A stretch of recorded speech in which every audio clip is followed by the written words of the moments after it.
ध्रुव चरित्र हमारे शास्त्रों में इसलिए अंतःकरण की शुद्धि का इतना महात्म्य बताया गया है। इसकी साधना एक ही है, किसी के साथ ऐसा मत फंसो कि उसके कारण मन में दुख निर्माण हो सके। सबके साथ रहो, उसमें कोई बात नहीं, लेकिन एक बात पकड़ लो, मातु पितु बंधु सखा अपने कोई नहीं।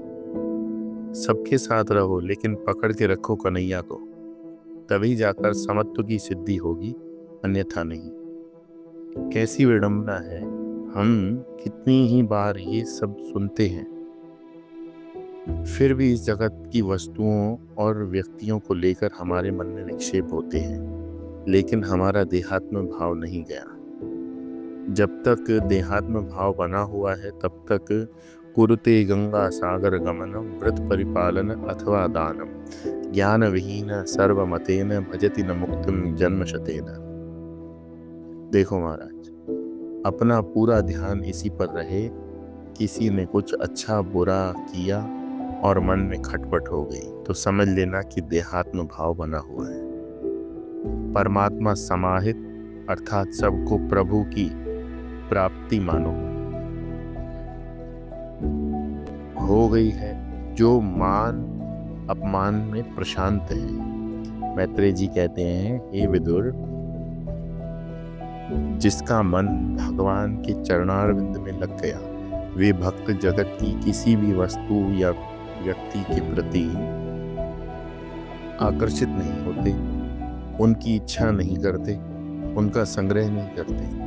हमने पहले ही कहा था कि आध्यात्मिक साधना प्रतिक्रिया के रूप में नहीं होनी चाहिए, जैसे ध्रुव जी ने की। साधना तो उन भक्तों की होती है जिनके मन में किसी प्रकार की कड़वाहट ना हो। साधना तो तब होती है जब हमें कुछ नहीं चाहिए, न हमें किसी का भला करना है, न किसी का बुरा करना है। दुनिया में जो कुछ भी अच्छा बुरा चल रहा है वह तो प्रभु की लीला चल रही है, लेकिन हमें लगता है कि हम ये करेंगे, हम वो करेंगे। अपनी गलती और अंतःकरण की वह कमजोरी ध्रुव जी को भगवान के दर्शन के बाद समझ में आई। यह तो ऐसा है कि कोई कहे जल्दी बताओ क्या चाहिए तुम्हें, जो भी चाहिए वह मैं देने को तैयार हूँ। मांगने वाला हड़बड़ा कर खैनी की डब्बी निकाले और कहे तंबाकू तो हमारे पास है, चूना है क्या? भगवान से याचना करने का अर्थ है उन्हें गाली बताना कि आपने मेरे लिए ये नहीं किया, गलती की, अब ठीक कर दो। भगवान, मुझे लगता है कि आप भूल गए, मुझे 2 लड़कियां दी, लड़कियां तो दे दी, लड़का नहीं दिया। भगवान कहेंगे, भगत जी माफ़ करना, गलती हो गई, अब तुमको पुत्र हो जाएगा और परेशान करेगा। देख लो, वासुदेव जी को, दशरथ जी को दोनों पुत्र के कारण परेशान हुए। इसलिए भैया, प्रभु से इस जगत में कोई मांग नहीं करना, उनको गलती बताना ये शरणागति के लक्षण नहीं। प्रभु से प्यार केवल प्यार के लिए हो। नारद भक्ति सूत्र में आता है, हम जिससे प्रेम करते हैं उसके दुख में ही सुख है। यदि हम साधना भगवान की प्राप्ति के लिए कर रहे हैं तो वो यह भी अच्छी तरह समझ लेना चाहिए, भगवत प्राप्ति का अर्थ है, इसका अर्थ यह नहीं कि भगवान सामने आकर खड़े हो जाएं और कहें मांगो, क्या मांगते हो। यही हुआ ध्रुव जी के साथ, फिर भी रोना बना ही रहा। क्या लाभ हुआ? भगवत प्राप्ति का वर्णन गीता के 6 अध्याय में आता है, जितात्मनः प्रशांतस्य परमात्मा समाहित शीतोषण सुख दुखेषु तथा मानापमानयोः। इसका अर्थ यह है कि जीवन में सुख दुख आदि विभिन्न प्रकार के अच्छे बुरे प्रसंग आने के बाद भी जिसके अंतःकरण की शांति नष्ट नहीं होती, उसे परमात्मा मानो मिल ही गए हैं। परमात्मा की प्राप्ति उसे कहते हैं जब सच्चिदानंद परमात्मा हमारे हृदय में प्रकट होते हैं, तब हमारे हृदय से, हमारी वाणी से, हमारे कर्मों से, हमारी विचारों से केवल आनंद ही प्रकट होता है। वैसा व्यक्ति इस दुनिया में डर डर कर नहीं जीता। मुझे कुछ हो गया तो एक बार एक लड़का मेरे पास आया, स्वामी जी मैं पिछले 10 साल से आत्महत्या का विचार कर रहा हूँ, आप मेरी कुछ मदद कीजिए। हमने कहा वो सामने बिल्डिंग है, उसकी छठी मंजिल पर जाओ और खिड़की से झुकना, न्यूटन आनंद महाराज तुम्हारा काम पूरा कर देंगे। वो बोले स्वामी जी आप क्या कह रहे हैं? मैंने कहा तुमने मदद मांगी, मैं वही कर रहा हूँ। पिछली बार बिस्तर से कूदोगे इसलिए मरे नहीं, वहां से कूदोगे तो गारंटी से मरोगे। देखो जो आदमी 10 वर्ष से मरने की सोच रहा है वो जिंदा है क्या? परमात्मा की अभिव्यक्ति केवल आनंद के रूप में होती है। भगवान के दर्शन के लिए टाइम बर्बाद मत करना, भगवान दिखते नहीं, उनका प्रागट्य होता है।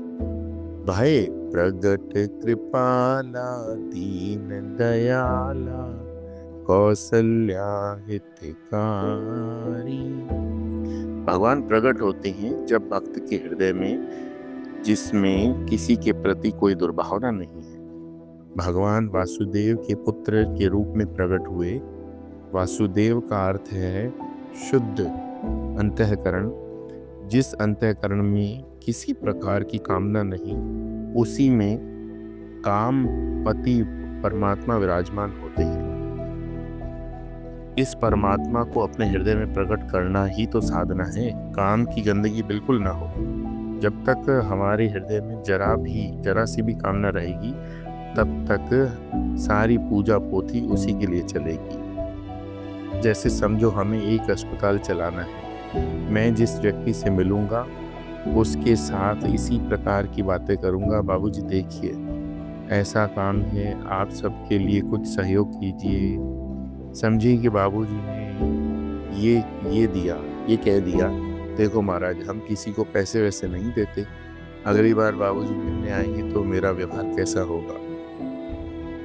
हमें यदि कोई प्रोजेक्ट पूरा करना है तो हम हर कार्य का, हर मिलने वालों का इस्तेमाल उसी के लिए करना चाहेंगे। देखो कितनी सीधी सी बात है, यदि रात को सोते समय हमारे मन में कोई कामना नहीं हुई तो बढ़िया नींद आएगी। समझो एक कामना है, सुबह 5 बजे की फ्लाइट पकड़नी है, 3 बजे रिपोर्टिंग टाइम है, घर से 2:30 बजे निकलना है, तब हर 15 मिनट में उठकर घड़ी देखते हैं।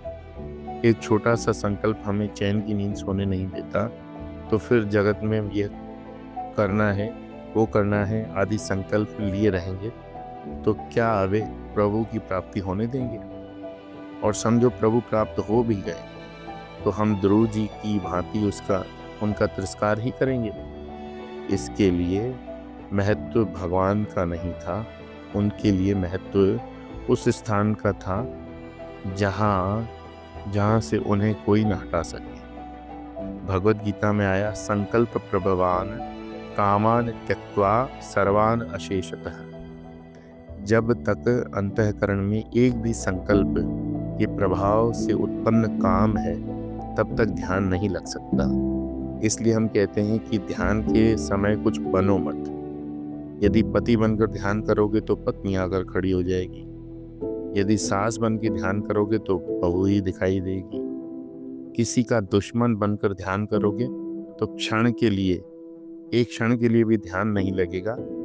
जब तक हम कुछ नहीं हैं बनते, कोई संकल्प नहीं लेते, तब तक हमारी स्वाभाविक चेतन सत्ता है उसके आवरण दूर हो जाते हैं और चैतन्य का प्रकट होता है।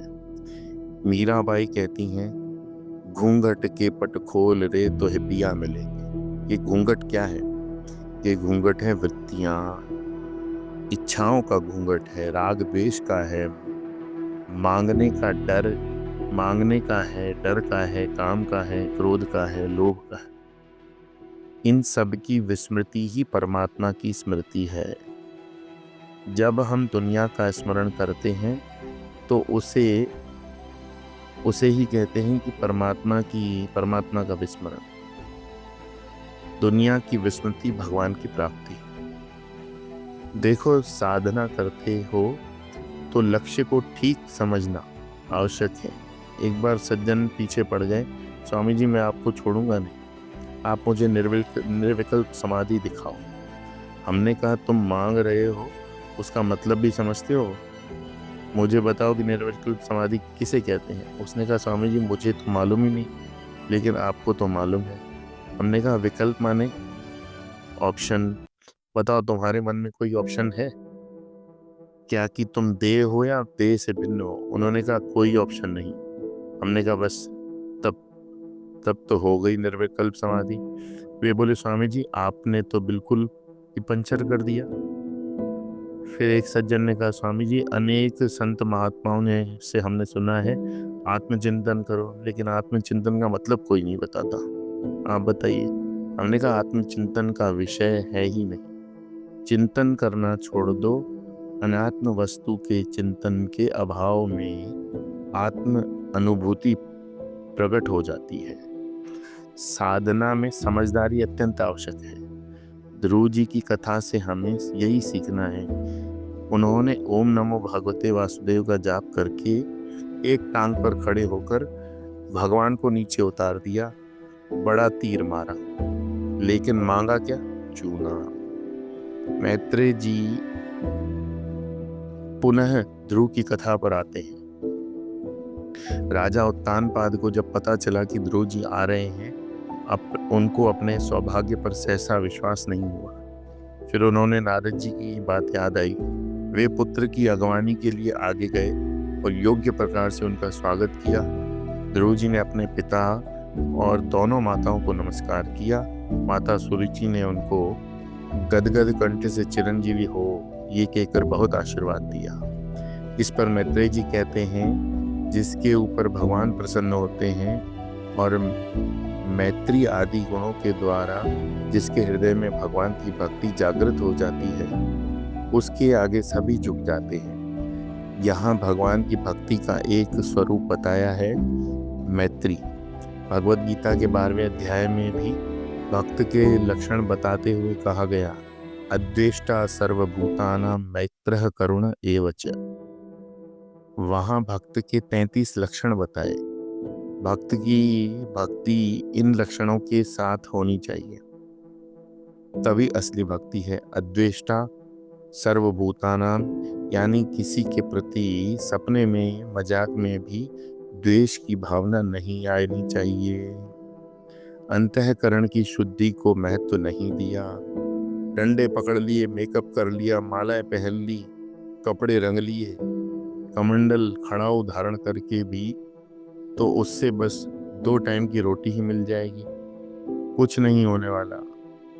सबसे ऊंची चीज है अपने जीवन की सर्वश्रेष्ठ संपत्ति, अंतःकरण की पवित्रता।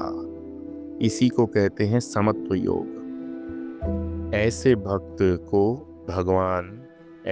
से भगवान प्रसन्न होते हैं। तस्मै नमन्ति भूतानि, अर्थात सभी उसके प्रति नतमस्तक होते हैं।